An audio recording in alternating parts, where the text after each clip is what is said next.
Okay, we were discussing about chapter number 3, atomic structure, और उसके अंदर लास्ट क्लास में हमने जो है वो क्वांटम नंबर के बारे में मैंने आपको बताया था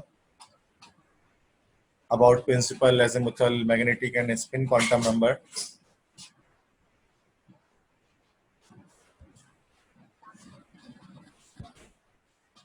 तो आज मैं डिस्कस करूंगा इलेक्ट्रॉनिक कॉन्फ़िगरेशन। वैसे आप सबको करनी आती है, how to do the electronic configuration.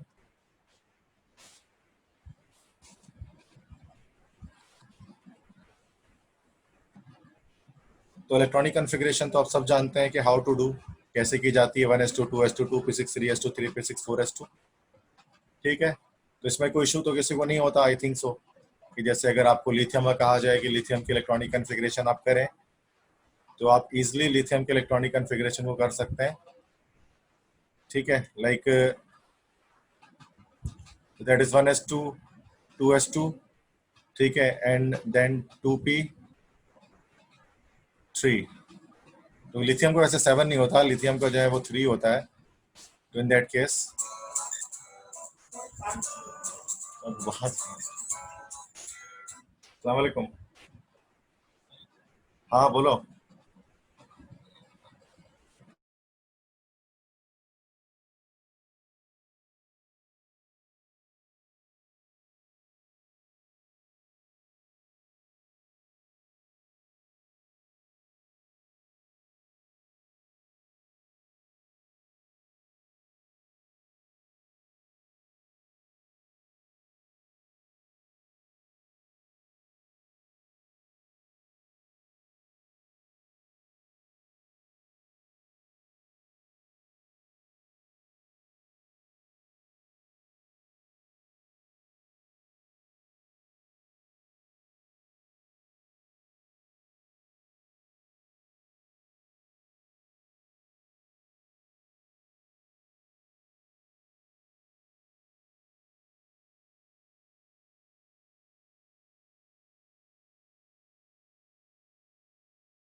Okay ठीक है स्टूडेंट्स, तो बात थोड़ा वेट किया बाद में।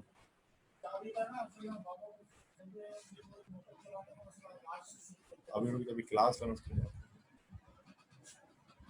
तो 1s2 2s2 और उसके बाद 2p जो है वो उसके बाद 1। ठीक है, सो ये जो 3 था तो इसमें तो सिंपल है, सॉरी, तो that is 1s2 and then 2s1। ठीक है, इस तरह से। अच्छा, electronic configuration simple exceptional rule जो होता है वो आप याद रख लीजिए। उसमें आप जानते हैं क्रोमियम का केस होता है Cr का। ठीक है, क्रोमियम का जिसका एटॉमिक नंबर Z कितना होता है उसका आई थिंक 24 होता है। ठीक है, तो इसके अंदर अभी केस होता है कि इसमें जब हम करते हुए आते हैं यहाँ लास्ट में क्या आता है 4s2 और 3d4 आ रहा होता है लास्ट में। तो इसको हम क्या करते हैं, 4s2 3d4 आ रहा होता है, तो यहाँ पर चूंकि ये अनस्टेबल कॉन्फ़िगरेशन है, स्टेबल करने के लिए यहाँ पर हम उसको 4s1 कर देते हैं और 3d5 कर देते हैं। ठीक है, ताकि स्टेबल हो जाए, चूंकि डी ऑर्बिटल उस सूरत में स्टेबल होता है जब वो फुल फील्ड हो या फिर हाफ फील्ड हो। क्रोमियम के अलावा इस तरह से मॉलिब्डेनम के अंदर भी सेम यही केस आता है। इसी ग्रुप के अंदर मॉलिब्डेनम होता है जिसका Z या एटॉमिक नंबर की जो वैल्यू होती है दैट इज 42 होती है। ठीक है, तो मॉलिब्डेनम में भी सेम यही मामला आपके पास होता है। ठीक है, इस तरह से अगर हम बात करें कॉपर की, कॉपर जिसका जो एटॉमिक नंबर होता है Z वो होता है आपके पास 29। तो कॉपर में क्या केस होता है ये भी आप जानते हैं कि कॉपर में एंड पर सबसे लास्ट में आपके पास 4s2 और 3d9 आ रहा होता है। ये आपकी जो ग्राउंड स्टेट कॉन्फ़िगरेशन कहलाती है। ठीक है, ये कहलाती ग्राउंड स्टेट कॉन्फ़िगरेशन एक्साइटेशन में होती है, तो 4s1 हो जाएगा और उसके बाद 3d10 हो जाएगा। इसका मतलब सिंपल कॉन्सेप्ट है कि अगर कहीं पर कॉन्फ़िगरेशन पे D4 आ रहा होता है तो D4 को जो है वो D5 कर देते हैं स्टेबल करने के लिए। इस तरह से अगर कहीं पर D9 आ रहा होता है तो फिर हम उसको जो है वो D10 कर देते हैं स्टेबिलिटी गेन करने के लिए। ज़्यादातर ये क्रोमियम फैमिली के साथ ऐसा हो रहा होता है, और क्रोमियम के अलावा जिंक वाली जो ये कॉपर वाली फैमिली है इसके साथ ऐसा हो रहा होता है। इसी तरह से अगर हम बात करें कि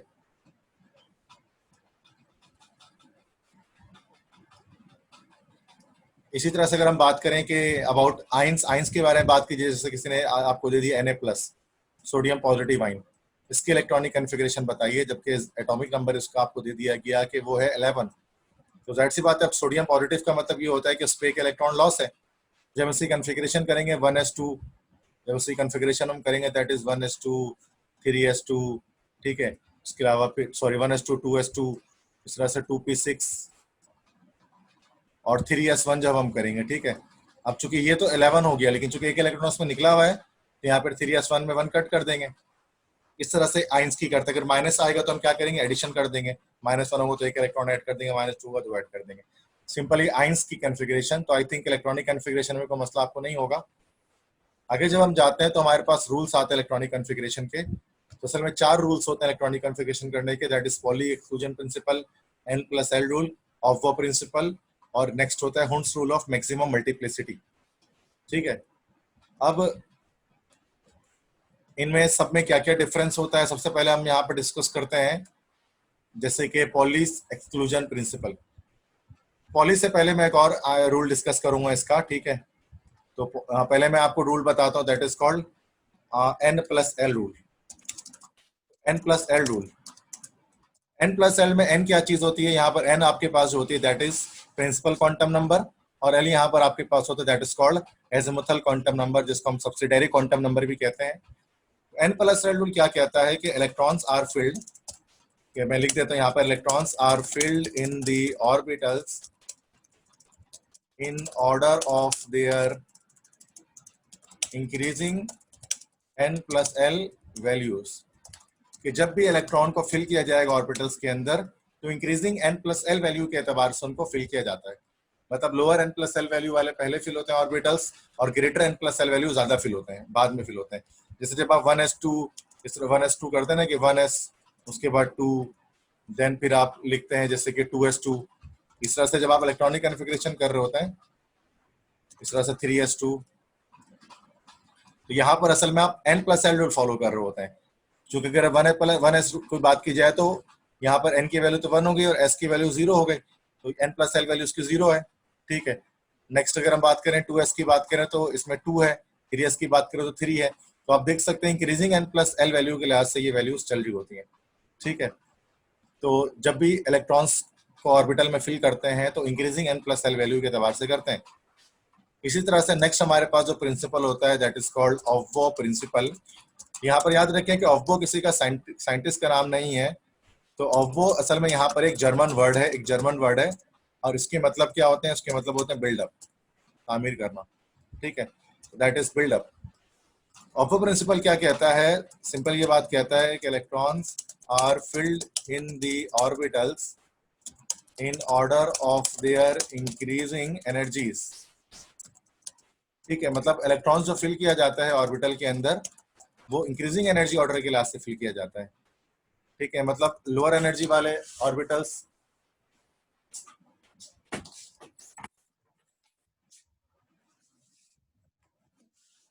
कि वो ऑर्बिटल्स जिनकी एनर्जी कम होती है तो वो पहले फिल होते हैं, और जिनकी एनर्जी ज्यादा होती है तो वो बाद में फिल हो रहे होते हैं, ठीक है। That is called N+L aufbau principle जिसको हम कहते हैं। तो असल में ऑफ प्रिंसिपल और N+L रूल में कोई खास फर्क नहीं है। एक्चुअली जो N+L वैल्यू है यहाँ पर, ये जो आपको N+L वैल्यू दिख रही है, तो ये N+L वैल्यू ही आपको बता रही होती है अबाउट एनर्जी। तो अगर हम दोनों में कोई खास फर्क नहीं है, ठीक है। नेक्स्ट हमारे पास आता है पॉली एक्सक्लूजन प्रिंसिपल, जो एक साइंटिस्ट वोल्फगैंग पॉली ने पेश किया था, नोबेल प्राइज होल्डर है ये फिजिक्स के। तो इस प्रिंसिपल के मुताबिक कि किसी भी एटम के 2 इलेक्ट्रॉन के चारों क्वांटम नंबर बराबर नहीं हो सकते, या किसी भी एटम के अंदर अगर इलेक्ट्रॉन्स हैं तो इलेक्ट्रॉन्स की क्वांटम नंबर वैल्यू 4 होती है। आप जानते हैं प्रिंसिपल एजिमुथल, मैग्नेटिक और स्पिन, इन चारों क्वांटम नंबर की वैल्यूज बराबर नहीं हो सकती, ठीक है। 3 वैल्यूज तक बराबर होती है, चौथी वैल्यू हमेशा डिफरेंट होती है। या फिर हम ये भी कह सकते हैं कि ऑर्बिटल के पास मैक्सिमम 2 इलेक्ट्रॉन्स होंगे और दोनों इलेक्ट्रॉन्स के स्पिन्स अपोजिट होंगे, ठीक है। इसको अगर हम किसी एग्जाम्पल से समझें, यहाँ पर हम एग्जाम्पल लेते हैं, लेट्स से कि we have an example here, कि यहाँ पर नॉर्मली अगर हम हीलियम के एटम की बात कर लें, जैसे कि आपने फर्स्ट ईयर में भी हीलियम के एटम से एग्जाम्पल लिया था, कि अगर हम हीलियम के एटम की बात करें तो हीलियम जिसको आप कहते हैं, जिसका एटॉमिक नंबर आप जानते हैं कि 2 होता है, ठीक है, एटॉमिक मास 4 होता है। मतलब 2 प्रोटॉन और 2 इलेक्ट्रॉन इसके पास होते हैं। तो हीलियम के अगर मैं एटम को ड्रॉ करूँ तो ये हीलियम का आपके पास ये न्यूक्लियस आ गया, ठीक है, और ये हीलियम का पहला शेल आ गया। हीलियम के पास एक ही शेल होता है और एक ही शेल में उसके पास 2 इलेक्ट्रॉन्स होते हैं, एक इलेक्ट्रॉन फर्स्ट और ये इलेक्ट्रॉन सेकंड। इसको हम E1 का नाम दे देते हैं और इसको हम कह देते हैं E2 सेकंड इलेक्ट्रॉन, ठीक है। अब इन दोनों इलेक्ट्रॉन्स की बात की जाए, इनके क्वांटम नंबर की बात की जाए, तो यहाँ पर तो मैं एक चार्ट बना देता हूँ इधर पे, ठीक है। दिस इज का चार्ट यहाँ पर मैं बना देता हूँ। तो हियर यहाँ पर मैं क्वांटम नंबर की वैल्यू लिख देता हूँ, क्वांटम नंबर, और यहाँ पर मैं लिख देता हूँ कि जो इलेक्ट्रॉन 1 के लिए क्या वैल्यूज हैं, और यहाँ मैं लिख देता हूँ इलेक्ट्रॉन 2 के लिए क्या वैल्यूज हैं, सही है। अब जैसे पहला इलेक्ट्रॉन है E1, अब इसके लिए इसमें एजिमुथल क्वांटम नंबर भी होगा इसका कुछ, अच्छा एजिमुथल क्वांटम नंबर भी होगा, प्रिंसिपल भी होगा, M से मैग्नेटिक क्वांटम नंबर भी होगा और स्पिन क्वांटम नंबर इसका कुछ होगा। अब चूंकि दोनों फर्स्ट शेल में है, के शेल के अंदर मौजूद है, और के शेल के लिए आप जानते हैं प्रिंसिपल क्वांटम नंबर की वैल्यू 1 होती है, तो इसकी भी 1 हो गई और इसकी भी 1 हो गई, ठीक है। एल की वैल्यू बात की जाए तो आपको ये भी पता है, मैंने लास्ट क्लास में बताया था कि के शेल के अंदर सिर्फ एक ही सब शेल होता है जो कि एस होता है, मतलब उसके बाद फिर नेक्स्ट शेल के अंदर 2 सब शेल होते हैं एस और पी, उसके बाद नेक्स्ट जो है शेल के अंदर 3 होते हैं एसपीडी, फिर नेक्स्ट में 4 होते हैं एसपीडीएफ। तो यहाँ पर चूंकि एक ही शेल है आपके पास, तो उस सूरत में एक ही सब शेल है एस, एस सब शेल आप जानते हैं उसका एजिमुथल क्वांटम नंबर 0 होता है, तो दोनों ही एस सब शेल के अंदर है, तो 0 0।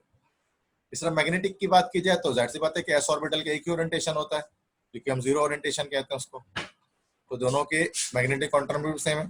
लेकिन जब हम स्पिन क्वांटम नंबर की बात करें तो एक इलेक्ट्रॉन आपका जो स्पिन कर रहा होगा क्लॉकवाइज डायरेक्शन में, जबकि दूसरा इलेक्ट्रॉन आपका स्पिन कर रहा होगा एंटी क्लॉकवाइज डायरेक्शन में। तो एक की वैल्यू जो स्पिन क्वांटम नंबर की वैल्यू आगे फर्स्ट की वो आगे प्लस की 1/2, और दूसरे के स्पिन क्वांटम नंबर की जो वैल्यूज आ जाएंगी वो आ जाएंगी -1/2। इससे दोनों बातें साबित होती हैं। पहली बात तो ये कि किसी भी एटम के 2 इलेक्ट्रॉन के चारों क्वांटम नंबर बराबर नहीं हो सकते, ठीक है। चूंकि एक क्यों बराबर नहीं हो सकते हैं, क्योंकि अगर एक ही ऑर्बिट या एक ही सबशेल उसके अंदर होगा और 2 इलेक्ट्रॉन उसमें होंगे तो वो दोनों अपोजिट स्पिन रखेंगे। सेकंड स्टेटमेंट पॉली एक्सक्लूजन की वो क्या है, पॉली क्या कहता है कि भाई नोट कि N orbital can have maximum 2 electron, एक ऑर्बिटल में मैक्सिमम 2 इलेक्ट्रॉन होंगे, 2 से ज्यादा नहीं।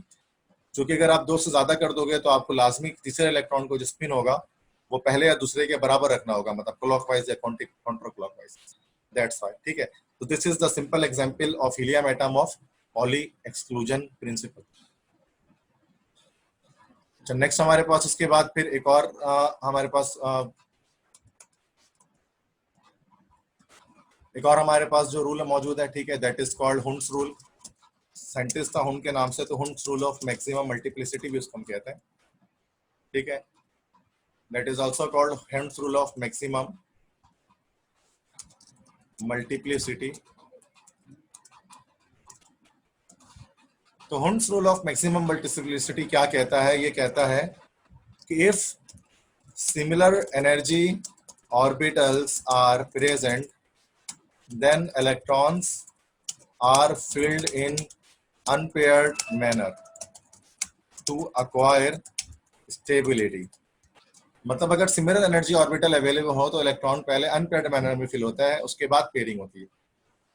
अब इसको हम किस तरह समझ सकते हैं, मिसाल ले लें, इसके एग्जांपल में ले लेता हूं। जैसे कि अगर मैं नाइट्रोजन की बात करूं, नाइट्रोजन N, नाइट्रोजन का एटॉमिक नंबर होता है 7, तो इलेक्ट्रॉनिक कॉन्फ़िगरेशन N+L रूल से करें तो 1s2, ठीक है, उसके बाद 2s2, 4 हो गया, उसके बाद आ गया यहाँ पर 2p3, ठीक है।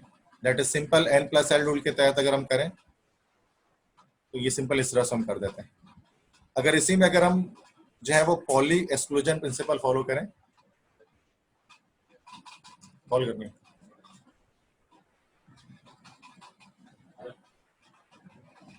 अगर इसी में हम पॉली एक्सक्लूजन प्रिंसिपल को फॉलो करें तो यहाँ पर क्या होगा कि 2p पर आपके पास XYZ तीनों अलग हो जाएंगे, क्योंकि वो कहता था 2 से ज्यादा इलेक्ट्रॉन नहीं आ सकते हैं। तो सेम सारा वैसे ही चलेगा, लेकिन 2p पर क्या है कि यहाँ पर हो जाएगा 2px, 2py, 2pz। पॉली के मुताबिक 2p को हम 3 ओरिएंटेशन में ब्रेक कर देंगे, 2 इलेक्ट्रॉन वाले, 2px में, 2py में, और उसके साथ उसको हम 2pz में कन्वर्ट कर देंगे, ठीक है। अब 3 इलेक्ट्रॉन फिल करना है तो पहले में 2 फिल कर दिया, दूसरे में 1 फिल कर दिया और उसमें 0 छोड़ दिया, ठीक है। तो ये हुंड्स कहता है कि ये तरीका गलत है, क्योंकि ये तीनों ऑर्बिटल जो है px 2px 2py 2pz ये सिमिलर एनर्जी ऑर्बिटल्स हैं। तो अगर ऐसे ऑर्बिटल्स के अंदर हमेशा इलेक्ट्रॉन्स को अनपेयर्ड फिल किया जाता है। तो अगर हुंड रूल के तहत अगर इनको अगर हम आपको अगर मैं बताऊं किस तरह से फिल करेंगे, तो लास्ट में मैं सेम इसी तरह से कर दिया। अगर नाइट्रोजन की फिलिंग करनी है तो 2px हो गया, 2py हो गया और 2pz हो गया, और आपको टोटल यहाँ पर 3 इलेक्ट्रॉन की फिलिंग करनी है। तो अगर आपको 3 इलेक्ट्रॉन फिल करने हैं तो आप यहाँ पर एक एक करके फिल करो, पहले 2px पर 1, फिर 2py पर 1 और 2pz पर 1। इससे क्या होगा कि स्टेबल हो जाएगा, क्योंकि इलेक्ट्रॉन यहाँ पर हाफ फिल्ड हो जाएंगे, एक एक हर ऑर्बिटल में एक एक। तो ये हुंड और पॉली में ये फर्क है, ठीक है। हुंड्स रूल कहता है कि अगर एक जैसे ऑर्बिटल अवेलेबल हो, जैसे 2px 2py 2pz, तो इन तीनों में इलेक्ट्रॉन की जब फिलिंग करनी होगी तो पहले हम सिंगल सिंगल फिलिंग करेंगे, उसके बाद फिर हम उसको कपलिंग करेंगे, डबलिंग करेंगे। इसको बिल्कुल इसी तरह से समझा जा सकता है कि अगर हम बात कर लें कि एक होटल है और उस होटल के अंदर जो है वो 3 रूम्स हैं। होटल के अंदर जो है 3 रूम है।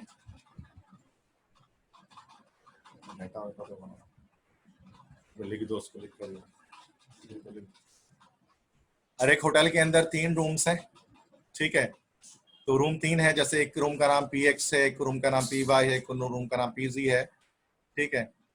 अब यहाँ पर 3 स्टूडेंट्स आते हैं रहने के लिए, 3 कमरे हैं हॉस्टल में, ठीक है, और 3 स्टूडेंट आते हैं। तो जाहिर सी बात है कि अब ज्यादा बेहतर तरीका तो ये होगा कि एक स्टूडेंट को यहाँ रखो, एक स्टूडेंट को यहाँ रखो, एक स्टूडेंट को यहाँ रखो। उसके बाद अगर चौथा कोई स्टूडेंट आएगा रहने के लिए, फिर हम उसको कपलिंग कर देंगे। मतलब डायरेक्ट ऐसे नहीं होगा कि पहले ही कमरे में 2 स्टूडेंट को रख दिया फिर तीसरे में एक को। तो इस तरह से बिल्कुल हुंड्स रूल काम करता है। ये चारों मैंने आपको बताया कि रूल्स हैं वो किस तरह से काम करते हैं। अच्छा, एक सवाल ये भी आता है कि किस तरह से वायलेशन हम बताते हैं कि भाई रूल्स वायलेट हो रहे हैं इलेक्ट्रॉनिक कॉन्फ़िगरेशन के। इसका भी प्रैक्टिस चले मैं आपको करा देता हूँ। यहाँ पर नेक्स्ट स्लाइड में मैं स्लाइड बना देता हूँ, बनाया हुआ तो नहीं था मैंने, यहाँ बना देता हूँ कि एक एक्सरसाइज है, इसमें सवाल में लिखता हूँ क्या कि which rules are violated in the following electronic configuration. ठीक है, हम इलेक्ट्रॉनिक कॉन्फ़िगरेशन कर रहे हैं और बताएं कौन सा रूल वायलेट हो रहा है। इसमें काफी सारे मैं कर देता हूँ, जैसे कि फर्स्ट अगर मैं आपसे कहता हूँ कि 1s2, अच्छा इसको मैं आई थिंक टाइपिंग में तो टाइम लगेगा, डायरेक्ट पेन से लिख देता हूँ, ठीक है। ओके ओके, तो पहला आपके पास है कि that is 1s2 then 2s3। यहां पर बताए कौन सा रूल वायलेट हो गया। चारों रूल में से n+l, पॉली, हुंड्स और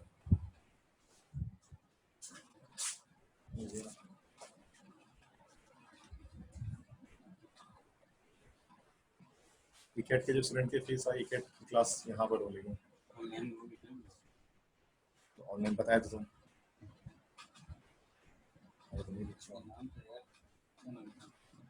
पता है मुझे ना, श्रीनगर से डबल डोर श्रीनगर से। हाँ एक इकेट है, एक इंटर। इंटर किसकी है? इंटर एक पुरानी बच्ची है। नाम तो बताओ। क्या नाम है? कुछ अंसारी नाम है। अलीना अंसारी। 2 मैट्रिक कौन है? एक नया बच्चा है।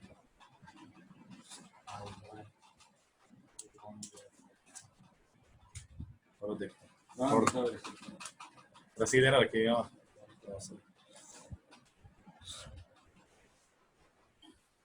तो कुलसुम शकील ने कहा पॉली एक्सक्लूजन प्रिंसिपल वायलेट हो रहा है।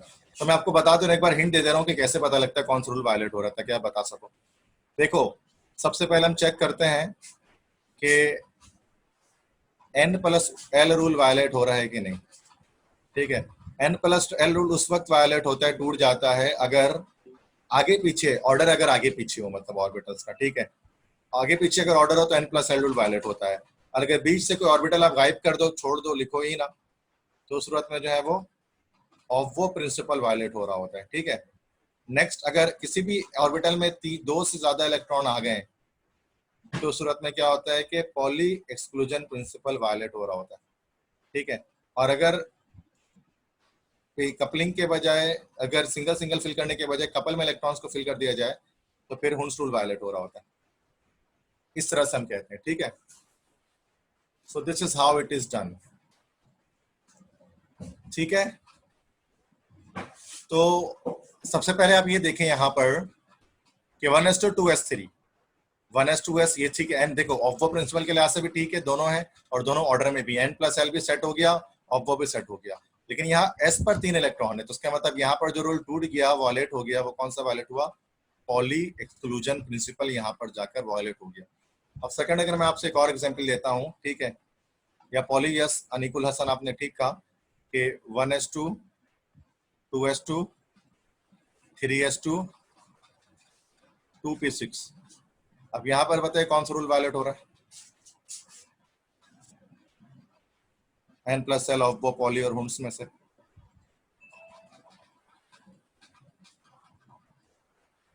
शहरियार कहते हैं n+l रूल, बिल्कुल अनिकुल हसन भी यही कह रहे हैं।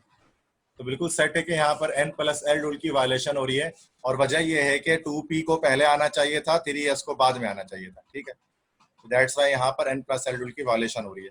नेक्स्ट अगर मैं आपको देता हूँ एक और 1:2 2:2 2p6, ठीक है, 3:2 4:2 3d10। अब आप बताइए यहाँ पर कौन सा रूल वायलेट हो रहा है चारों में से?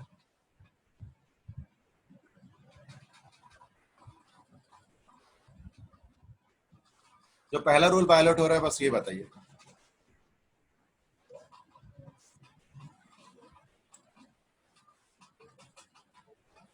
तो that is the third question, first second third.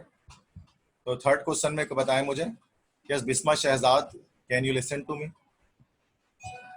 तो अगर आपको मेरी आवाज आ रही है तो आप मुझे यस करें। यस बिस्मा शहजाद, ओके ठीक है। कायनात दैट इज के ये उमीमा रब्बानी ने जवाब दिया है ऑफ वो प्रिंसिपल। बिल्कुल ये ऑफ वो प्रिंसिपल है, यहाँ वायलेट हो रहा है। क्यों? बिकॉज यहाँ पर बीच में 3p ऑर्बिटल यहाँ पर मिसिंग है, इधर पर 3p ऑर्बिटल आता है, ठीक है। तो ऑर्बिटल बीच से गायब हो जाए तो अब वो प्रिंसिपल वायलेट हो गया, ठीक है। फोर्थ अगर मैं कहूँ दैट इज 1:2 2:2 2p6। अब यहाँ पर बताए कौन सा रूल वायलेट हो रहा है?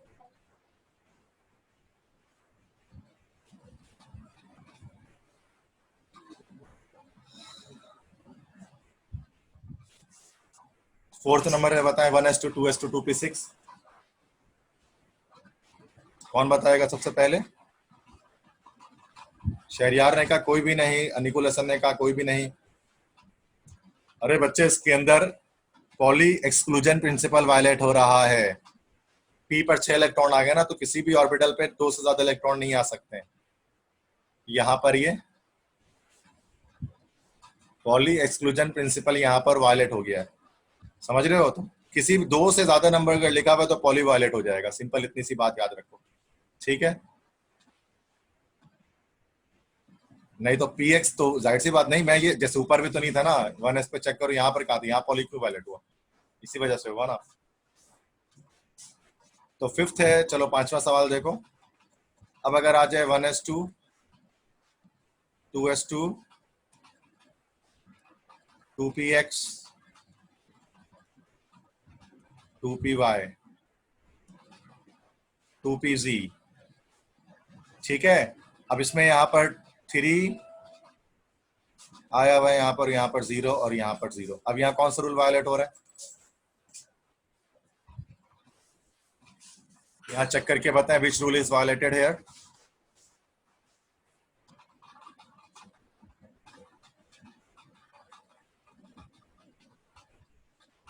अरे फिर से सब गलत कर रहे हो। देखो लाइन बाय लाइन चलो, n+l वायलेट नहीं हो रहा, ऑफ वो प्रिंसिपल वायलेट नहीं हो रहा, पॉली हो रहा है कि नहीं? पॉली चेक करो, तो एक 2 से ज्यादा इलेक्ट्रॉन आ गया ना, तो पॉली रूल वायलेट हो गया। जब पॉली वायलेट नहीं होगा तो हुंड को हम चेक करेंगे, डायरेक्ट नहीं, हम हुंड को चेक करेंगे, ठीक है। नेक्स्ट देखो 1:2 2:2 2p6 3s2 3px 3py then 3pz, ठीक है। ये आपके पास नेक्स्ट क्वेश्चन है। यहाँ पर चेक करें कि यहाँ पर 1 इलेक्ट्रॉन, यहां पर 2 इलेक्ट्रॉन, यहां पर 1 इलेक्ट्रॉन और यहां पर 0 इलेक्ट्रॉन।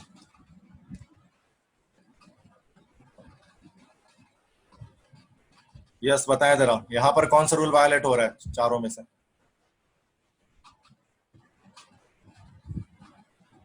अनिकुल हसन हुंस रूल, ये कुलसुम शकील ने ठीक कहा, यहाँ हुंस रूल वायलेट हो रहा है, क्योंकि यहाँ पर आप देखें दो से ज्यादा इलेक्ट्रॉन कहीं नहीं आ रहे।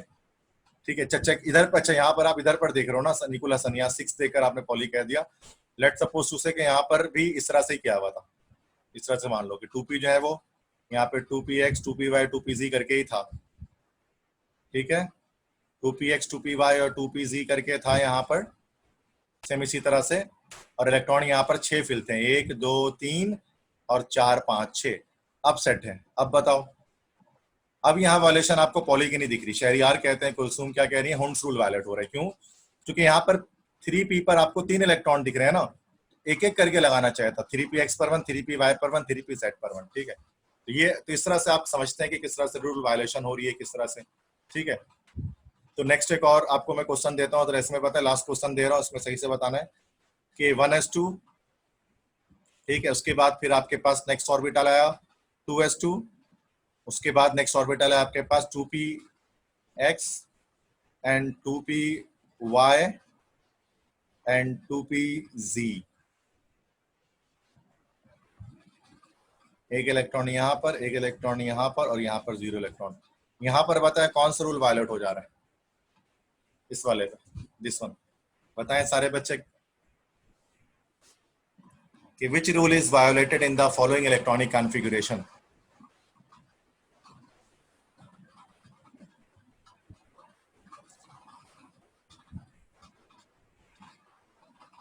तो यहाँ पर 1 है, ये it is not 2, it is 1, it is also 1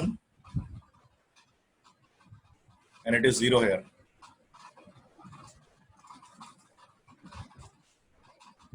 सोचकर बताएं n प्लस एल वायलेट हो रहा है कि पॉली वायलेट हो रहा है कि ऑफबो वायलेट हो रहा है कि हुंस रूल वायलेट हो रहा है?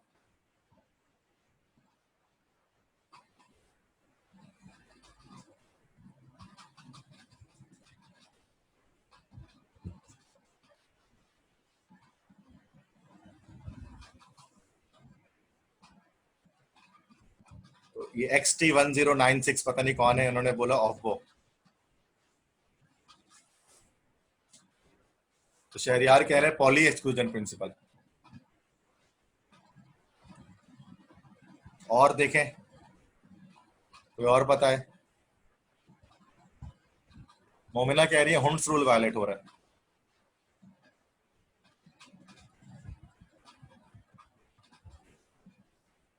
चले चेक करते हैं इसमें। अनिकुल हसन ने कहा नो रूल वायलेटेड। देखते हैं, तो सबसे पहले तो चेक करें n प्लस एल। बताइए, पहले आप चेक कर लें कि ऑफ वो चेक कर लें। 1s2 2s2 2p6 3s2 सही है, 1s 2s 2p होता है। ठीक है, और n प्लस एल के लास्ट से सेट है, 1s में 1 आ रही है, n प्लस एल वैल्यू यहाँ 2 आ रही है, यहाँ 3 आ रही है। ओके, सेट है, n प्लस एल वायलेट नहीं हो रहा और साथ में इसके अलावा ऑफ वो भी वायलेट नहीं हो रहा। ठीक है, थर्ड अब आते हैं उसके बाद हम पॉली एक्सक्लूजन पे। पॉली के मुताबिक दो से ज्यादा इलेक्ट्रॉन किसी ऑर्बिटल में नहीं होने चाहिए, और यहाँ सब में दो ही है, दो से ज्यादा कहीं पे भी नहीं है, दो से कम है, दो से ज्यादा नहीं है, पॉली भी नहीं है। ठीक है, अब हुंस में जब जाते हैं तो हुंस यहाँ पर चेक करें ना, हुंस को चेक करें यहाँ पर। हुंस कहते हैं कि P X P Y P Z पर इलेक्ट्रॉन फिल होंगे तो अकेले अकेले होंगे। यहाँ पर दो इलेक्ट्रॉन फिल किए गए हैं और अकेले अकेले फिल किए गए हैं, पी एक्स पर 1 और पी वाई पर 1।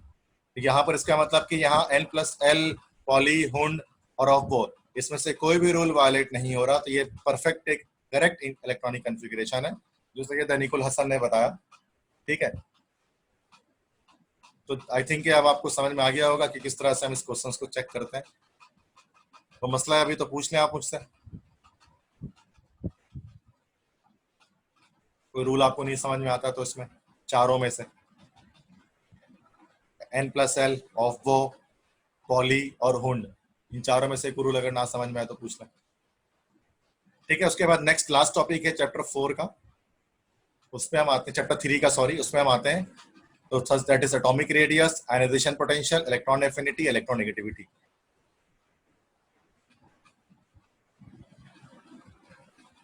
ठीक है,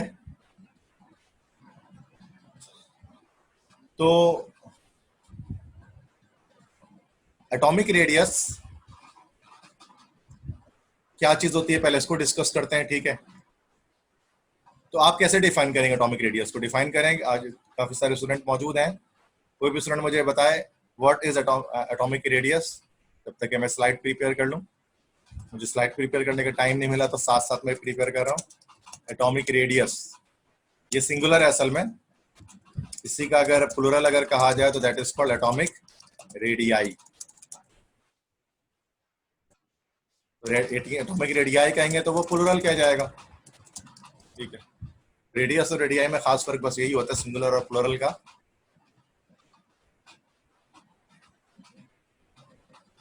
एटॉमिक रेडियस कैसे डिफाइन करेंगे, कोई बता सकता है मुझे? यस शहरयार ने सही कहा, ओके।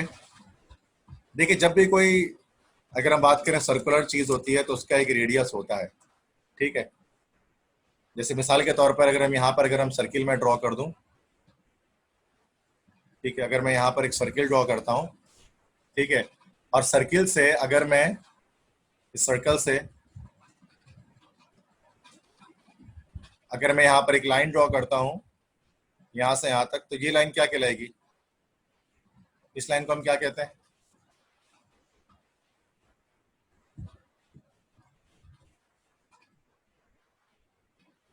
यस शहरयार ने सही कहा, this line is called a diameter, ठीक है। अगर इसी के साथ इस लाइन के साथ हम थोड़ा सा ये करें कि इस लाइन को हम यहाँ से हाफ ब्रेक कर दें, अब ये लाइन क्या कहलाएगी? Now this line is called radius, ठीक है, गुड। अच्छा अब यहाँ पे अगर हम एक रेड लाइन में यहाँ से कलर चेंज कर ले रहा हूँ, ठीक है, यहाँ से एक रेड लाइन ड्रॉ कर रहा हूँ, इस रेड लाइन, तो अब ये जो रेड लाइन सर्किल में मैंने ड्रॉ की रेड लाइन क्या कहलाएगी? यस शहरयार ने कहा chord, okay, this line is called chord, ठीक है। अच्छा अगर हम यहाँ पे एक ऐसी लाइन ड्रॉ करूं जो कि सर्किल को टच करते हुए निकल जाए, ये वाली लाइन क्या कहलाएगी? This line. तो अनिकुल हसन ने कहा yes that is called tangent, Momina भी कह रही टेंजेंट।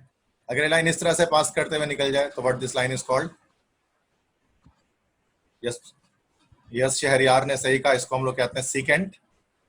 अगर एक लाइन हम इस तरह ड्रॉ करें कि इस तरह से लाइन निकल जाए सर्किल के बाहर, तो ये क्या कहलाती है? इसको बताएं।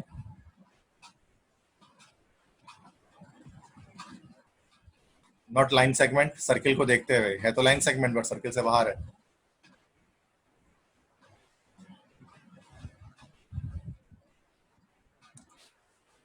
Okay this is called cotangent. इस लाइन को हम लोग कहते हैं दैट इज कॉल्ड कोटेंजेंट, जो सर्किल से बाहर जो स्ट्रेट पे निकलती है, ठीक है। तो यहाँ पर एटॉमिक रेडियस की जब हम बात करें तो एटॉमिक रेडियस तो एटम का रेडियस, ठीक है। तो एटम का जो रेडियस होगा उसको हम किस तरह से बताएंगे कि half of the distance between the centres of two adjacent nucleus. अगर मैं डिफाइन करूं तो half of the distance between the centres of two homogeneous atoms, homogeneous ये पूरा इस तरह लिख सकते हैं कोवेलेंटली बॉन्डेड एटम्स, कि दो एटम्स कोवेलेंटली बॉन्डेड हैं तो उनके सेंटर्स के का हाफ अगर हम कर लें तो फिर वो एटॉमिक रेडियस कहलाता है, ठीक है। तो लेट्स से के जैसे दो, अगर मैं यहाँ पर एटम्स ड्रॉ करूँ कि एक एटम ये रहा, लेट्स से दूसरा एटम आपके सामने यहाँ पर ये मौजूद है, ये दो एटम है और इन दोनों के ये सेंटर्स हैं और ये सेंटर के बीच का एक डिस्टेंस है, ठीक है। तो अगर हम इस डिस्टेंस को हाफ कर दें, इस डिस्टेंस को हाफ करने से मुराद के यहाँ से लेकर हम अगर यहाँ तक का पार्ट अगर हम देखें तो ये जो पार्ट होगा तो ये वाला पार्ट कहलाएगा दैट इज एटॉमिक रेडियस। के दो एडजेसेंट एटम्स होमोजीनियस मतलब एक जैसे, जैसे दोनों हाइड्रोजन होंगे, ठीक है, और दोनों एटम्स के दोनों सेंटर्स के बीच के डिस्टेंस का हाफ अगर कर दिया जाए that is called atomic radius. अच्छा इस लाइन को यहाँ से यहाँ तक की लाइन को हम फिर क्या कहेंगे? यहाँ से यहाँ तक दोनों सेंटर के बीच की जो लाइन है ये लाइन क्या कहलाती है? द डिस्टेंस बिटवीन दो सेंटर्स के हाफ को तो हम कहते हैं ये रेडियस, एटॉमिक रेडियस। अगर कंप्लीट लाइन है तो उसको हम क्या कहेंगे? यहाँ से यहाँ तक सेंटर्स के बीच में दो अगर जुड़े हुए कोवेलेंटली बॉन्डेड एटम्स हैं तो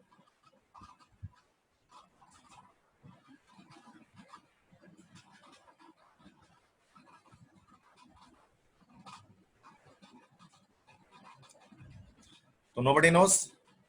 तो ये वाली लाइन कहलाती है, नहीं, ये वाली लाइन कहलाती है बॉन्ड लेंथ। इसी को हम लोग जो है वो बॉन्ड लेंथ कहते हैं। दो कोवेलेंट बॉन्ड है ना, उनके सेंटर्स के बीच का डिस्टेंस चैप्टर 4 में हम पढ़ेंगे, बॉन्ड लेंथ कहलाते हैं, यहाँ से यहाँ तक। ठीक है, तो उसका हाफ। अच्छा, ऐसा क्यों नहीं कहा कि अगर मैं आपसे क्वेश्चन करूं कि भाई कि अगर एक सेंटर है, लाइक एक एटम है, और एटम के सेंटर से लेकर, अगर हम ये कहें कि एटम के सेंटर से लेकर उसके लास्ट सेल तक का डिस्टेंस एटॉमिक रेडियस कहलाता है, ये भी तो सिंपल डेफिनेशन थी, तो ऐसा क्यों नहीं कहा जाता? ये क्यों कहते हैं कि भाई दो एटम्स के सेंटर्स के बीच के डिस्टेंस का हाफ लेंगे?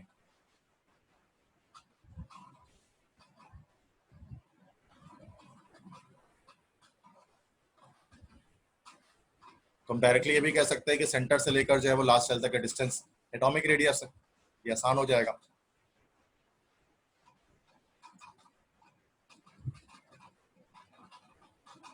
ऐसा इसलिए नहीं, ऐसा इसलिए कहा जाता है बिकॉज कि एक सिंगल एटम को आइसोलेट करना केमिस्ट्री के अंदर नामुमकिन है। एक अकेला एटम आपको कभी नहीं मिलता। एटम्स हमेशा क्लस्टर की सूरत में होते हैं। अगर वो नॉन मेटल्स हैं तो वो मॉलिक्यूल्स की सूरत में बने हुए होते हैं, और अगर वो मेटल्स हैं तो वो मेटेलिक क्रिस्टल की सूरत में बने होते हैं। इस तरह से आपको अकेले एटम को आइसोलेट करना बहुत मुश्किल है। इसकी वजह से हमेशा हम उसको ज्वाइन करके स्टडी कर रहे होते हैं। ठीक है, this is the thing of atomic radius की डेफिनेशन हो गई। अच्छा, अगर हम इसकी बात करें, इसकी यूनिट की बात करें, तो यूनिट क्या होती है आप जानते हैं? इसकी यूनिट इसकी होती है एंगस्ट्रॉम। ठीक है, तो एंगस्ट्रॉम इसकी यूनिट होती है, और एंगस्ट्रॉम के लिए हम एक सिंबल यूज करते हैं, if you know it. Angstrom के लिए क्या यूनिट सिंबल होता है कि ए लगाते हैं और ए के ऊपर जो है वो सर्किल बना देते हैं स्मॉल, तो that is called angstrom. It is the unit of atomic radius. और इसकी कन्वर्जन आप याद रखें कि एक एंगस्ट्रॉम बराबर किसके है? एक एंगस्ट्रॉम बराबर होता है 10 की पावर, एक एंगस्ट्रॉम बराबर होता है 10 की पावर -10 मीटर के,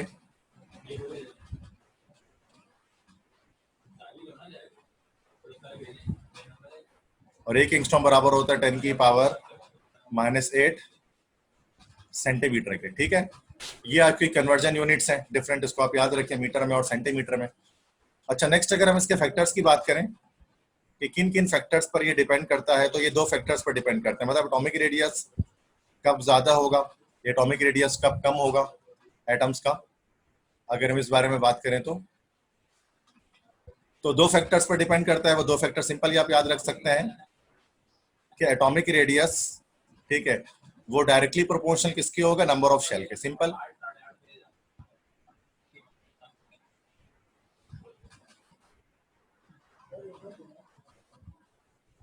नंबर ऑफ शेल्स, कितने ज्यादा नंबर ऑफ शेल्स होंगे उतना ज्यादा एटॉमिक रेडियस होगा।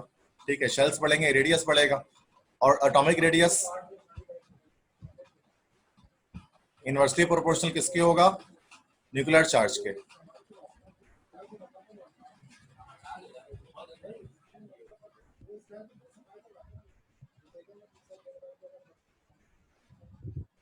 न्यूक्लियर चार्ज के, ठीक है। तो मतलब नंबर ऑफ शेल्स जितने ज्यादा इंक्रीज होंगे उतना ज्यादा एटॉमिक रेडियस बढ़ेगा, और न्यूक्लियर चार्ज जितना ज्यादा बढ़ेगा एटॉमिक रेडियस उतना करीब वो खत्म होगा। न्यूक्लियर चार्ज से मुराद के नंबर ऑफ प्रोटॉन्स अगर न्यूक्लियस में बढ़ते हैं तो क्या होता है कि वो इलेक्ट्रॉन्स को ज्यादा खींच रहे होते हैं अपनी तरफ, और शेल श्रिंक हो रहा होता है, श्रिंकिंग इफेक्ट क्रिएट हो रहा होता है। इसी के लिहाज से अगर हम बात करें ग्रुप ट्रेंड्स की बात करें, तो ग्रुप ट्रेंड की बात करें कि प्रोडक्ट टेबल के अंदर क्या होता है ऐसा, तो आप जानते हैं कि जब हम टॉप से बॉटम प्रोडक्ट टेबल में जाते हैं, टॉप से बॉटम अगर हम जाएं तो क्या होता है कि नंबर ऑफ पीरियड नंबर बढ़ रहा होता है, नंबर ऑफ शेल्स बढ़ रहे होते हैं, तो एटॉमिक रेडियस भी क्या होगा? टॉप से बॉटम में इंक्रीज हो रहा होगा। ठीक है, और अगर हम लेफ्ट से राइट जा रहे होते हैं किसी भी एक पीरियड के अंदर, लेफ्ट से राइट जा रहे होते हैं, तो एटॉमिक रेडियस क्या हो रहा होगा हमारा? वो डिक्रीज हो रहा होगा। डिक्रीज होने की वजह क्या होगी? चूंकि शेल तो सेम है। जैसे मिसाल के तौर पर अगर मैं प्रोडक्ट टेबल यहाँ पर आपके सामने ओपन करूँ, let's have a periodic table here.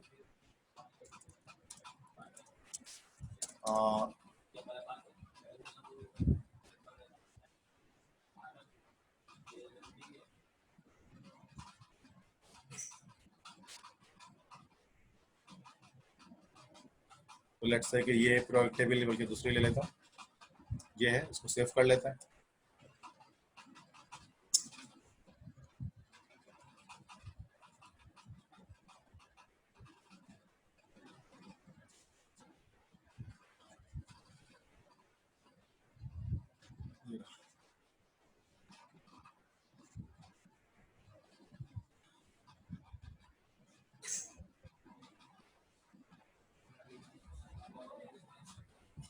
जैसे भी ये periodic table अगर हम कह रहे हैं इसमें ना, तो यहाँ टॉप से बॉटम जब हम जाएंगे, helium, lithium, hydrogen, lithium, sodium, potassium, rubidium, तो क्या होगा, टॉप से बॉटम जब जाएंगे तो चूंकि नंबर ऑफ शेल्स बढ़ रहे हैं, तो नंबर ऑफ शेल्स के बढ़ने से एटॉमिक रेडियस इंक्रीज होगा। ये अगर हम लेफ्ट से राइट जाते हैं, लेफ्ट से कि अगर हम बात करें पोटेशियम वाली फैमिली में, लेफ्ट से राइट जा रहे हैं, potassium, calcium, strontium, scandium, titanium, vanadium, तो चूंकि फोर्थ पीरियड है तो सब में 4 ही शेल है, यहाँ से यहाँ तक सबके पास 4 शेल है। लेकिन जब हम लेफ्ट से राइट जा रहे हैं तो चूंकि एटॉमिक नंबर बढ़ रहे हैं, तो number of nucleus, number of protons nucleus में इंक्रीज हो रहे हैं, जिसकी वजह से क्या होगा, जितना ज्यादा लेफ्ट से राइट जाएंगे एटॉमिक रेडियस कम से कम होता रहेगा, श्रिंक होगा। तो टॉप से बॉटम इंक्रीज हो रहा है, लेफ्ट से राइट डिक्रीज हो रहा है, इसका ये मतलब है। ठीक है, I think this is done. तो इसको अगर मैं क्वेश्चन करूं, अगर आप इसी से, इसी एटॉमिक रेडियस के हवाले से यहाँ पर,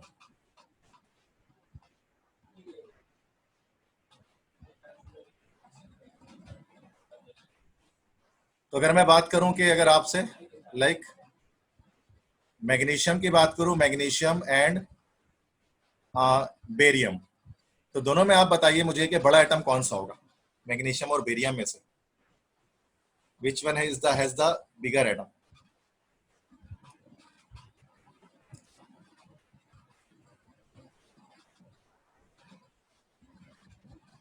यस कुलसुम शकील, मैग्नीशियम नहीं, बेरियम बड़ा होगा, बी ए, क्योंकि बेरियम 6 में है और मैग्नीशियम 3rd में।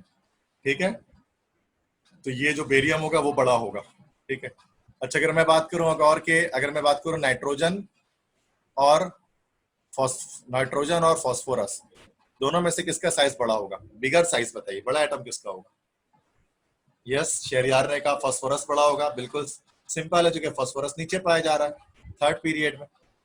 ठीक है, गुड। अगर मैं आपसे कहूं बोरॉन एंड कार्बन, बोरॉन और कार्बन में ज्यादा बड़ा एटम कौन सा होगा, ये बताइए। शहरयार ने कहा बोरॉन। यस बोरॉन बड़ा होगा, क्योंकि लेफ्ट से राइट जा रहे हैं तो डिक्रीमेंट आ रही है, तो बोरॉन कार्बन से बड़ा होगा। ठीक है, गुड। अच्छा एक और अगर मैं मिसाल दूं, लिथियम और मैग्नीशियम, ये सोच के बताना है कि लिथियम और मैग्नीशियम में ज्यादा बड़ा एटम कौन सा होगा।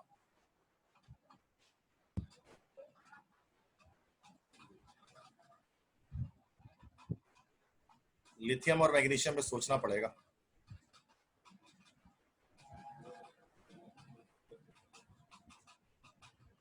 अनिकुल हसन कह रहे हैं लिथियम, शरियार कह रहे हैं मैग्नीशियम,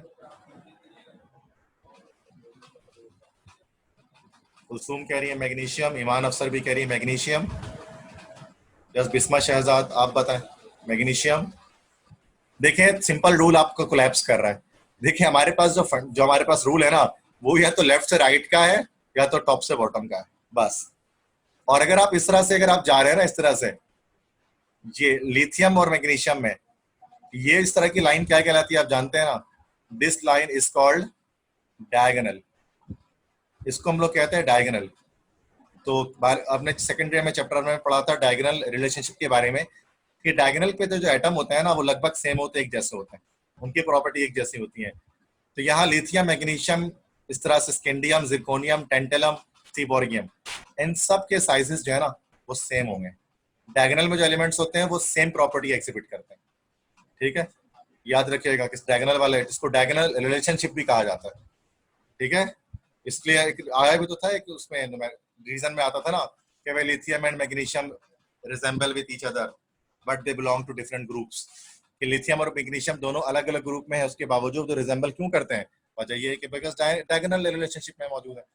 ठीक है,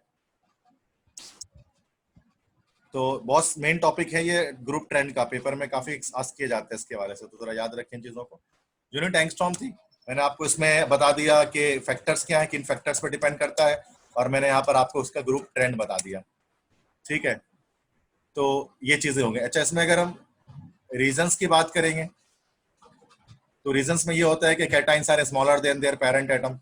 मैं यहाँ लिख देता हूँ रीजंस आपको दिख जाए, कि रीजन ये कि cations are smaller than their parent atom, कि कैटाइंस अपने पेरेंट एटम से छोटे होते हैं। वजह क्या होती है, चूंकि उनमें एक शेल कम होता है। सोडियम है ना, सोडियम के पास जितने 3 शेल होंगे, लेकिन Na+ जब बनेगा तो उसके एक शेल कम हो जाएगा, इस वजह से कैटाइंस स्मॉलर होते हैं अपने पेरेंट एटम से। तो जो कि anions are bigger than their parent atom, इसकी क्या वजह होती है? इसके रीजन को मुझे बताएं। यहाँ पर मैं उसको हाईलाइट कर दे रहा हूँ। इसका एनाइंस अपने पेरेंट एटम से बड़े क्यों होते हैं?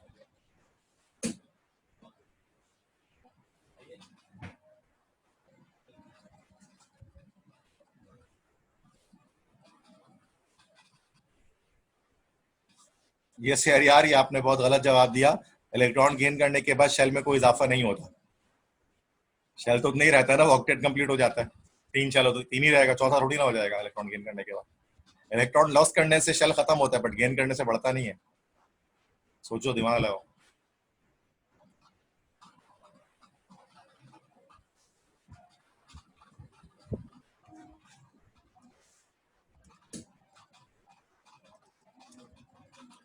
देखिए, मिसाल के तौर पे अगर हम मिसाल लेते हैं, यस, कुलसुम शकील ने सही जवाब दिया, रिपल्जन की वजह से। जैसे यहाँ पर मैं लेता हूँ क्लोरीन एटम, एक क्लोरीन का एटम ले लेता हूँ, और यहाँ पर मैं लिख लेता हूँ क्लोराइड आइन। क्लोराइड हम जहाँ जानते हैं ना, Cl नेगेटिव आइन जो होता है आपका, ठीक है, दैट इज क्लोराइड। तो क्लोरीन एटम की बात की जाए तो उसके पास जाहिर सी बात है कि आपको पता है कि उसके पास टोटल 3 शेल होंगे। फर्स्ट शेल हो गया ये, और यहाँ पर ये सेकंड शेल हो गया उसका, और यहाँ पर इसका ये थर्ड शेल हो गया, ठीक है। तो 3 शेल इसके पास यहाँ पर क्लोरीन के मौजूद होंगे, तो first second and third shell. अब यहाँ थर्ड शेल के अंदर इसके पास आप जानते हैं कि 7 इलेक्ट्रॉन होंगे, 7 इलेक्ट्रॉन्स इसके पास यहाँ पर होंगे, ठीक है।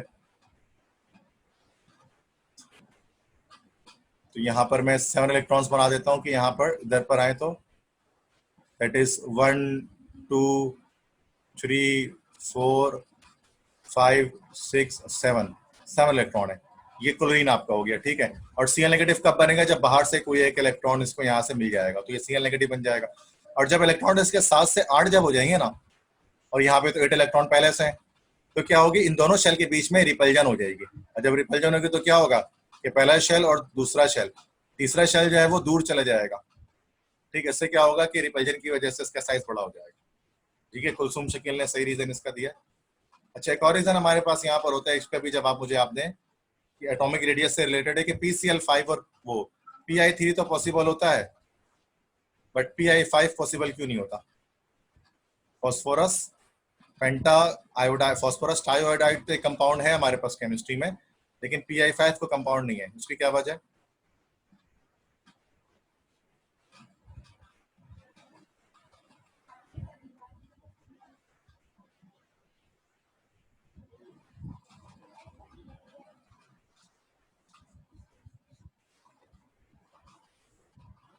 Pi3 तो पॉसिबल है, बट Pi5 पॉसिबल नहीं है। फॉस्फोरस ट्राइआयोडाइड तो आपके पास बनता है इजीली, बट फॉस्फोरस पेंटाआयोडाइड जो है वो आपके पास थ्योरेटिकली, मतलब प्रैक्टिकली पॉसिबल कंपाउंड एक नहीं है। Pi5 एग्जिस्ट नहीं करता।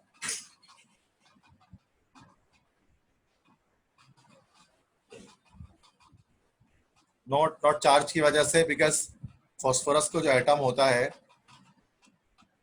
उस पर आयोडीन के एटम, आयोडीन के एटम्स बड़े होते हैं।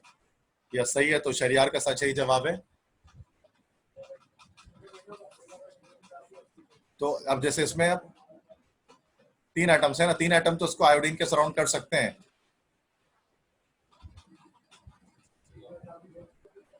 लेकिन वही फॉस्फोरस के अगर 5 एटम्स आ जाएं तो आयोडीन के 5 एटम तो वो उसको सराउंड नहीं कर पाते, जिसकी वजह से Pi5 एक कंपाउंड पॉसिबल नहीं होता,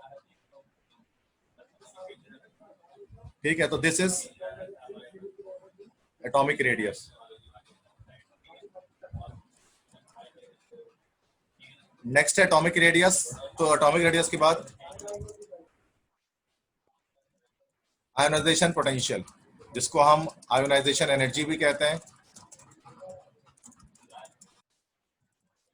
आयोनाइजेशन पोटेंशियल कह दो, आयोनाइजेशन एनर्जी कह दो, या आईपी कह दो, शॉर्टकट में बात एक ही है। अब जानते हैं आईपी किससे कहते हैं? द अमाउंट ऑफ एनर्जी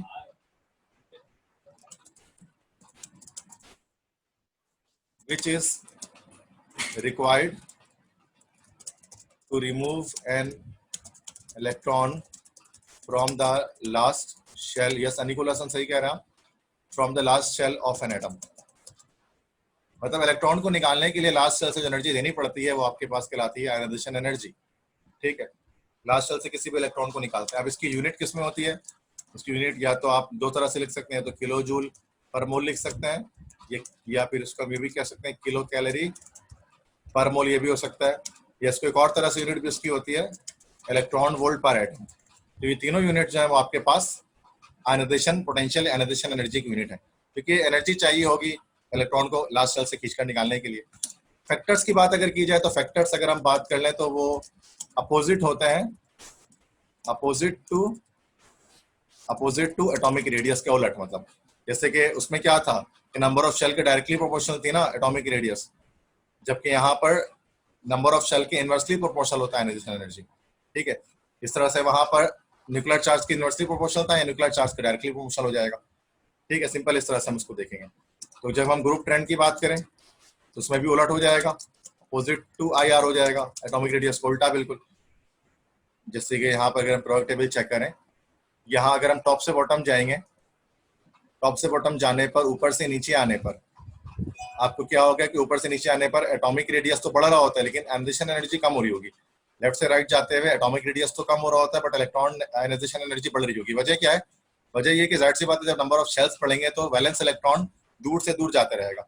जब वैलेंस इलेक्ट्रॉन दूर जाएगा तो उसको आराम से कम एनर्जी देकर भी निकाल सकते हैं। दैट्स व्हाई टॉप से बॉटम आयनाइजेशन पोटेंशियल इंक्रीज होती है। इस तरह से जब हम लेफ्ट से राइट जाएंगे तो लेफ्ट से राइट जाने पर क्या होता है कि शेल श्रिंक हो रहा है ना, छोटा हो रहा है, तो ज्यादा एनर्जी देनी पड़ती है इलेक्ट्रॉन को निकालने के लिए। इसके लेफ्ट से राइट जाते हुए जो एटॉमिक वो आयनाइजेशन पोटेंशियल है उसकी वैल्यू इंक्रीज हो रही होती है, ज्यादा एनर्जी देनी पड़ती है इलेक्ट्रॉन को बाहर निकालने के लिए। ठीक है, ये आपके पास हो गए यहाँ पर फैक्टर्स, और ये मैंने शॉर्टकट में बताया जल्दी में, तो समझ सकते हैं आप इसको। अच्छा, इसके रीजंस अगर हम बात करें, चलो यही रीजंस देख लेते हैं।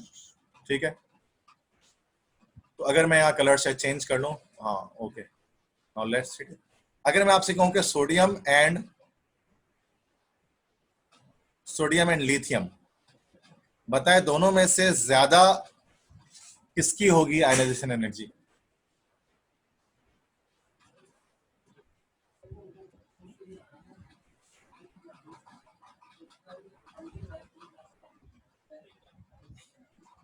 कुछ सोडियम कह रहे हैं, कुछ लिथियम कह रहे हैं। ज्यादा मैंने बोला ना, तो टॉप से बॉटम में डिक्रीज हो रही हो तो lithium is the correct answer. Okay, next है carbon and silicon. Carbon and silicon में बताइए ज्यादा आईपी किसकी होगी?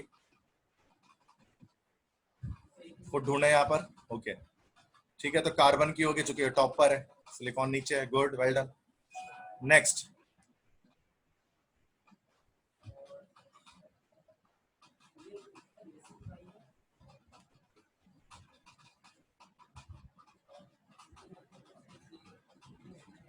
ठीक है, तो कार्बन एंड सिलिकॉन में कार्बन। अच्छा, मैं अगर एक और मैं आपको ट्रेंड देता हूं कि पोटेशियम एंड कैल्शियम, पोटेशियम और कैल्शियम में ज्यादा आयनाइजेशन एनर्जी किसकी होगी?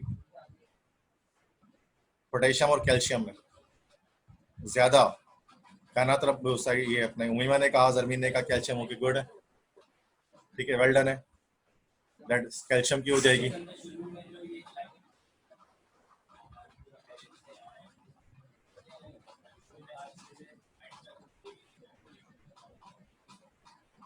ठीक है, तो कैल्शियम यहाँ पर ज्यादा आयनाइजेशन पोटेंशियल कैरी करेगा बनिस्बत पोटेशियम के। नेक्स्ट और सवाल अगर मैं आपको दूं कि सोडियम और कैल्शियम में बताइए कि ज्यादा आईपी किसकी होगी?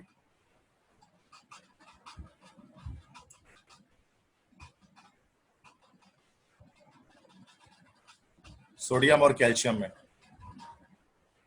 यस, शहरियार ने सही कहा, शहरियार और अनीक ने, डायगोनल है तो बराबर हो जाएगी, इससे मोमिना भी ठीक कह रही है।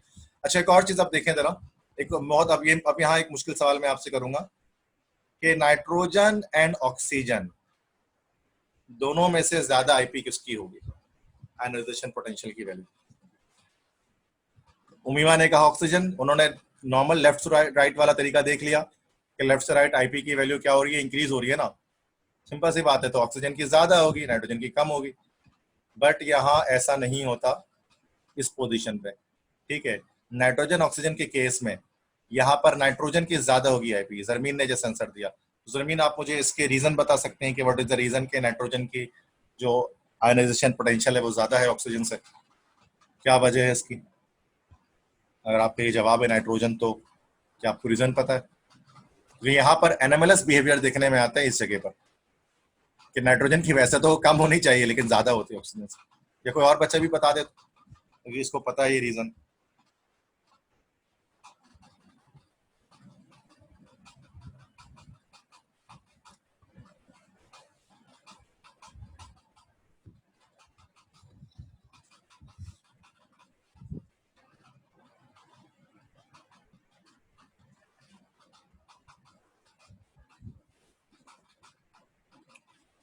एक्चुअली इसके पीछे वजह जो होती है that is electronic configuration of nitrogen.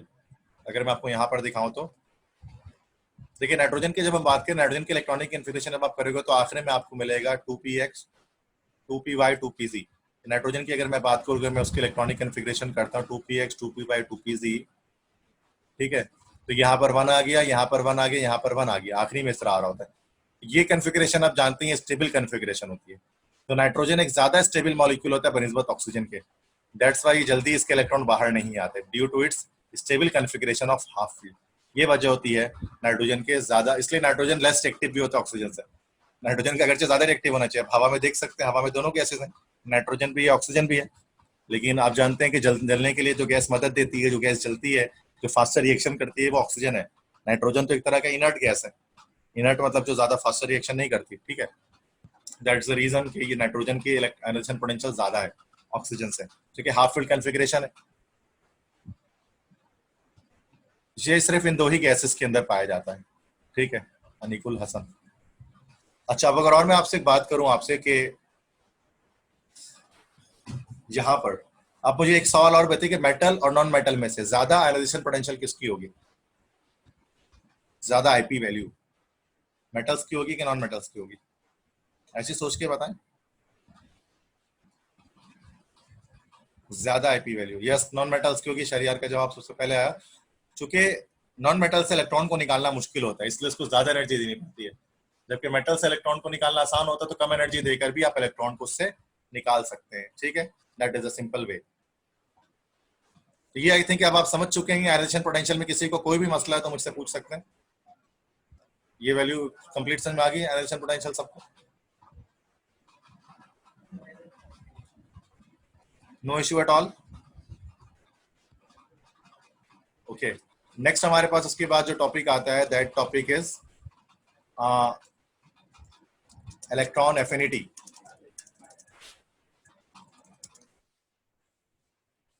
जिसको हम शॉर्टकट में ईए भी कहते हैं। ये आयनाइजेशन पोटेंशियल का रिवर्स है, उलट है, रेसिप्रोकल है। ये क्या कहता है? The amount of energy, heat energy मतलब the amount of energy which is released when an electron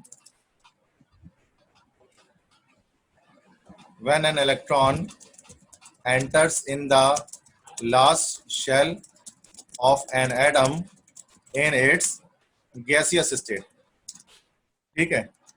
मतलब अगर गैसियस स्टेट में किसी भी एटम के लास्ट शेल के अंदर इलेक्ट्रॉन दाखिल होता है तो वो एनर्जी को रिलीज करता है, और जितनी एनर्जी रिलीज करता है वो इलेक्ट्रॉन एफिनिटी है, सिंपल, ठीक है।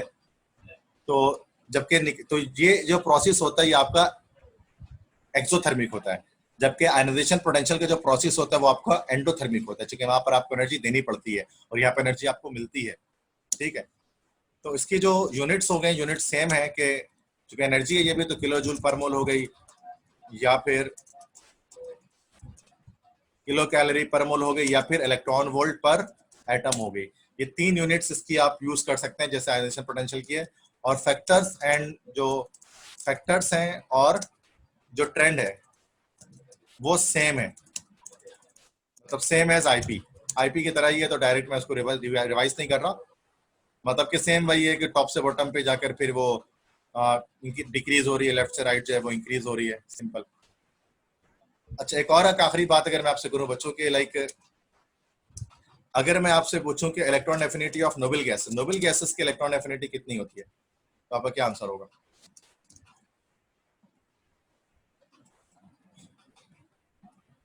What is the electron affinity of noble gases?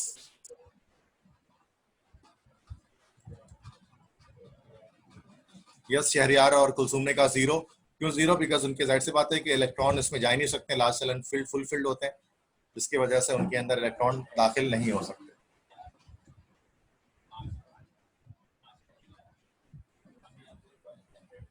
ठीक है जी, ओके। नेक्स्ट इसके बाद ये तो इलेक्ट्रॉन एफिनिटी की, अब लास्ट टॉपिक है हमारे चैप्टर 3 का, उस पर हमारे that is called electronegativity. Electronegativity electronegativity इसी का एक रेसिप्रोकल होता है जिसको हम लोग बोलते हैं इलेक्ट्रोपॉजिटिविटी, वो उसका रिवर्स होता है। ये दोनों एक कपल ऑफ टर्म्स हैं, इलेक्ट्रोनेगेटिविटी इलेक्ट्रोपॉजिटिविटी, और आप सब जानते हैं कि द इलेक्ट्रोनेगेटिविटी क्या है, the power of an electron, sorry, the power of an atom to attract the shared pair of electrons towards itself is called electronegativity। क्योंकि मैंने स्लाइड्स बनाई नहीं थी इसलिए मुझे साथ साथ लिखना पड़ रहा है, तो अगर मेरी टाइपिंग स्पीड स्लो है तो माजरत। तो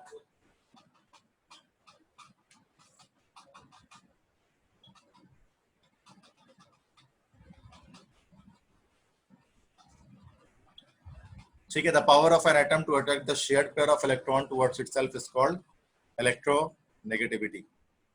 सही है।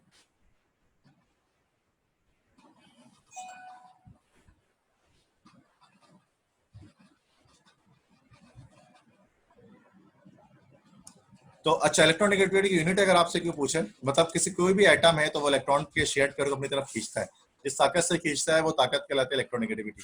यूनिट अगर पूछे, यूनिट क्या होता है इलेक्ट्रोनेगेटिविटी की, तो आप मुझे यूनिट बता सकते हैं, which is the unit of electronegativity.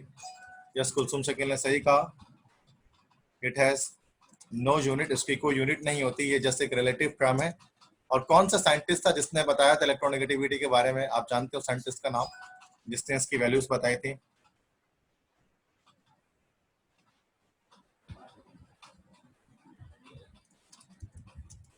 Okay, yes, good. तो that scientist is called Linus Pauling. तो लिनस पॉलिंग ने इसके बारे में सबसे पहले बताया, कि साइंटिस्ट ने, लिनस पॉलिंग ने, about the value of electronegativity. Factors की बात की जाए या फिर अगर हम ट्रेंड्स की बात की जाए, तो इस बार फिर से सेम एज आईपी एंड ई है। तो इलेक्ट्रॉन एफिनिटी में जैसा होता है, आयनाइजेशन पोटेंशियल में जैसा होता है, सेम वैसे ही टॉप से बॉटम डिक्रीज होगा, लेफ्ट से राइट इंक्रीज होगा, सेम वही रखना है। अच्छा, इसकी अलग एक चार्ट अगर मैं ओपन करूं, इलेक्ट्रोनेगेटिविटी, यहाँ पर ये इलेक्ट्रोनेगेटिविटी का चार्ट आपको मिलेगा। यस,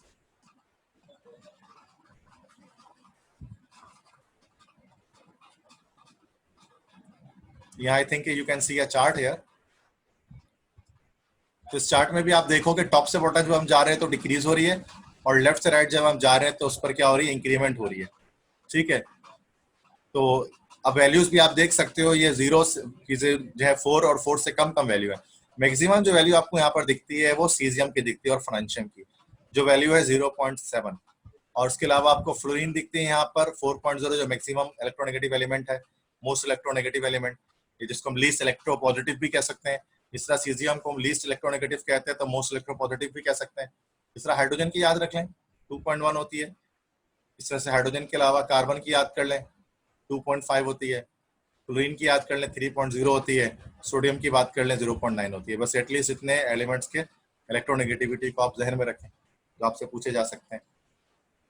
ठीक है, तो ये आपका इलेक्ट्रोनेगेटिविटी यहाँ पर जो है वो मैंने डिस्कस किया, इलेक्ट्रोनेगेटिविटी क्या चीज होती है। तो ये तमाम चीजों के साथ ही आपका जो है वो, जो आपका चैप्टर है, दैट इज के चैप्टर नंबर 3 जो है वो यहाँ पर आपका एंड होता है, खत्म होता है। ठीक है, अब इसके अंदर आप ये जो क्वेश्चंस हैं, तो क्वेश्चंस पहले आप आस्क करें, if you have any confusion regarding these terminologies. कोई अगर इसमें इलेक्ट्रोनेगेटिविटी आज जो डिस्कस किया अभी, या इलेक्ट्रॉन एफिनिटी या इलेक्ट्रोपॉजिटिविटी या atomic radius,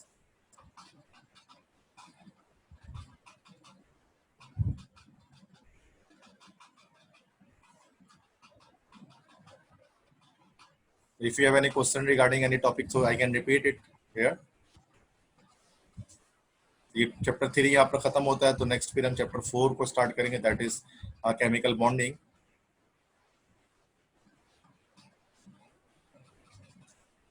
Okay, yes, all the students here, there I can see that Shahriyar, Bisma Shehzad, Iman Afsar, Umeema Rabbani, Kulsum Shakeel, Momina, Nikul Hasan Zarmeen. Okay, Bisma Shehzad ने एक सवाल किया है कि डायगोनल रिलेशनशिप को बताया जाए। तो मैं डायगोनल रिलेशनशिप एक बार बता देता हूँ दोबारा से। ओके, यहाँ पर आ जाए, देख लेते हैं। ठीक, तो आई थिंक नई तरह से न्यू हम पीरियोडिक टेबल को ओपन कर लेते हैं।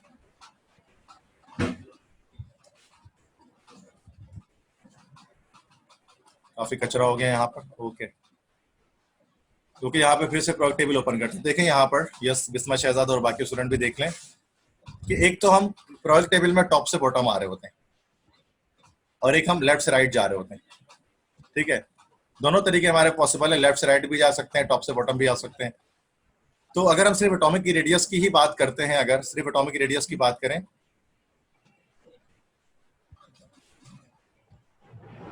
तो यहाँ पर टॉप से बॉटम क्या होगा कि टॉप से बॉटम जब हम जाएंगे ऊपर से नीचे, तो एटॉमिक रेडियस इंक्रीज होगा। क्यों इंक्रीज होगा? चूंकि नंबर ऑफ शेल बढ़ रहे हैं, जिसकी वजह से एटॉमिक रेडियस इंक्रीज हो रहा होगा।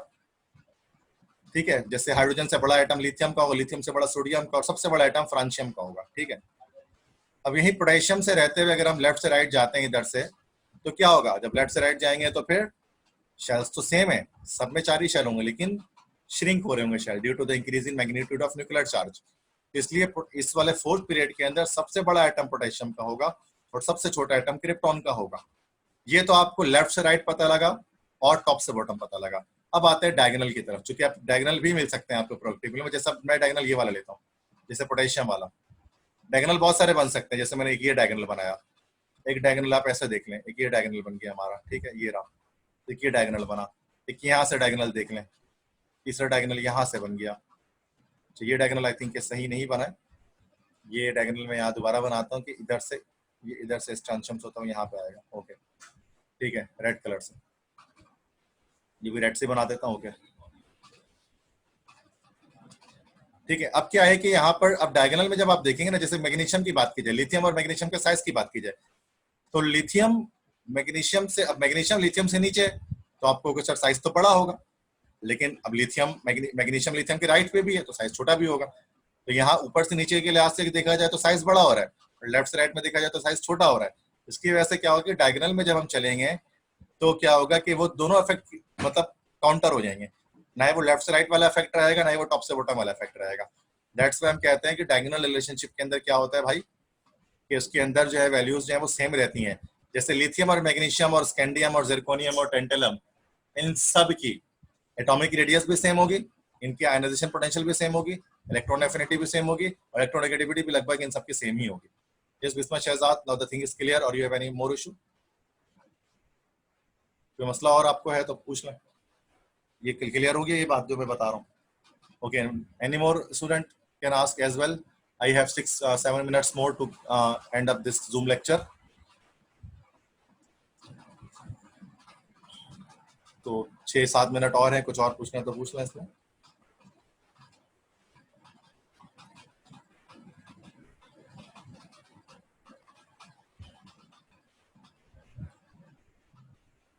अगर सब कुछ क्लियर है तो लिख दे all things are clear, all clear लिख लें बस इस तरह से।